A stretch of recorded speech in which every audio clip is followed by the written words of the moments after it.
Praise the Lord. प्रभु आप सबों को आशीष दें।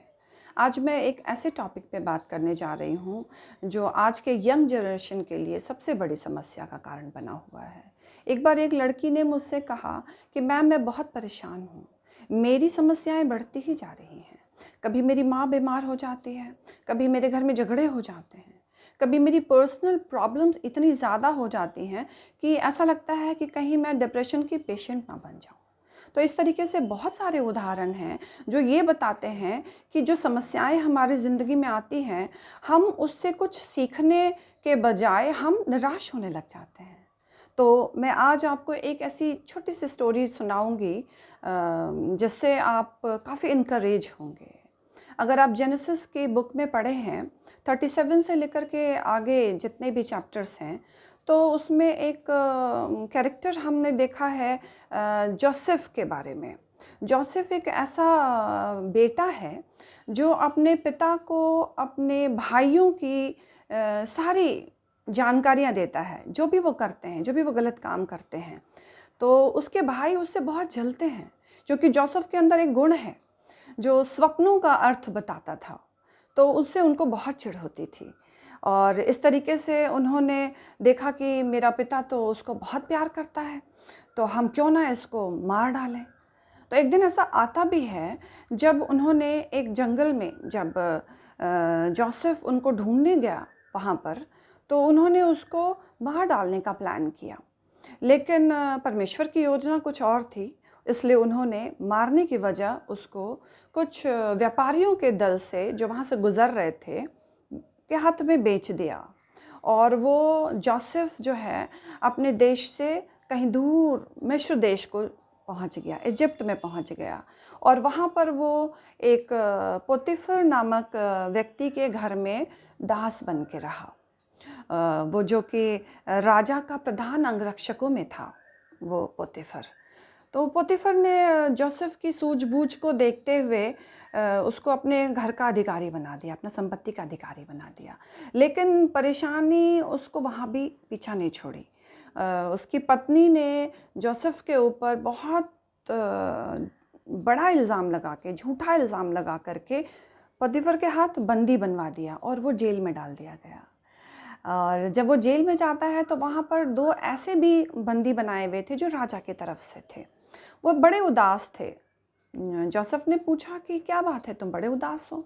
उन्होंने बोला कि हमने कल रात स्वप्न देखे हैं लेकिन उसका मतलब समझ में नहीं आ रहा। तो जोसेफ ने उनके स्वप्न को सुन करके उसका मतलब समझाया और जैसा उसने बताया उन दोनों को ठीक वैसा ही हुआ।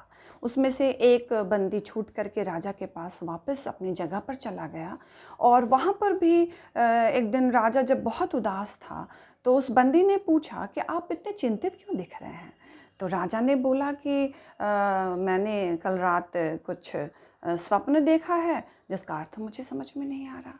मैंने कई बुद्धिमान लोगों को बुला करके अपने स्वप्न का अर्थ बताने के लिए पूछा लेकिन किसी ने नहीं बताया। तब उस बंदी को जोसेफ के बारे में याद आया और उसने कहा कि एक व्यक्ति है जो आपके स्वप्न का अर्थ बता सकता है। जोसेफ को बुलाया गया, राजा ने अपने स्वप्न के बारे में उसको बताया और जोसेफ ने उसका अर्थ बता दिया। और राजा बहुत प्रभावित हुआ उससे। उसने देखा कि ये तो कोई परमेश्वर का जन है और तब राजा ने उसको अपने देश का प्रधानमंत्री बना दिया और सारी समस्याओं को जो उस देश में होने वाली थी उसके हाथ में सौंप दिया कि तुम इसको देखो कि कैसे ठीक कर सकते हैं। और फिर इतना ही नहीं, वो जब उस देश को विपत्तियों से बचा रहा था और उस देश को खड़ा करके रखा था, तो उसके जो भाई, जो उसके पिता, जो उस समय में पड़ने वाले अकाल से जूझ रहे थे, वो भी उस देश को आए और उन्होंने देखा कि उनका जो बेटा है, उनका जो भाई है, वो इस देश का प्रधानमंत्री बना हुआ है। और उसके भाई तो बहुत शर्मा गए और नतमस्तक हो गए जोसेफ के सामने, क्योंकि उन्होंने उसके साथ बहुत बुराई की थी। लेकिन परमेश्वर ने उन सारी बुराइयों को बदल करके भलाई में बदल दी थी।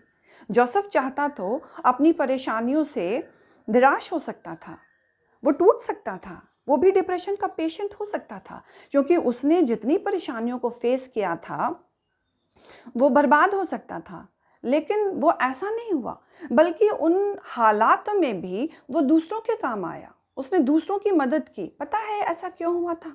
क्योंकि उसने परमेश्वर पर भरोसा रखा था। वो किसी भी हालात से गुजर रहा था, उसने परमेश्वर पे भरोसा रखना नहीं छोड़ा था।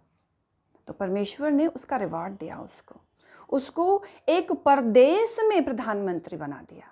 अपने देश में नहीं, दूसरे देश में, जहाँ उसकी हालत खराब हो सकती थी, जहाँ वो डरा हुआ, सहमा हुआ, भयभीत होकर जी सकता था, लेकिन सिर्फ इसलिए क्योंकि उसने परमेश्वर पर हमेशा भरोसा किया, उसने उसको वहाँ पर सर बनाया। तो हम आप सबों को, खास करके यंग जनरेशन को, यही मैसेज देना चाहते हैं कि जब आपके जीवन में परेशानियां आती हैं, दुख आते हैं, निराशा से भरे समय आते हैं, तो आपको उनसे डरने की ज़रूरत नहीं है और ना ही घबराने की ज़रूरत है, क्योंकि ये परिस्थितियां आपके जीवन में इसलिए आती हैं ताकि आप उनसे सीख सकें कि इस दुनिया में कैसे जीना है। जैसे एक परमेश्वर के लिए एक सॉन्ग भी गाया जाता है कि घोंसले को बार बार तोड़ा जाता है इसलिए ताकि उसमें रहने वाले पक्षी उड़ना सीख सकें।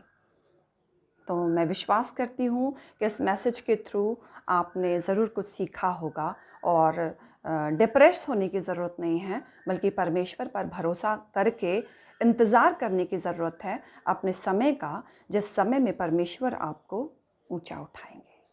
परमेश्वर आप सब लोगों को बहुत शांति दे।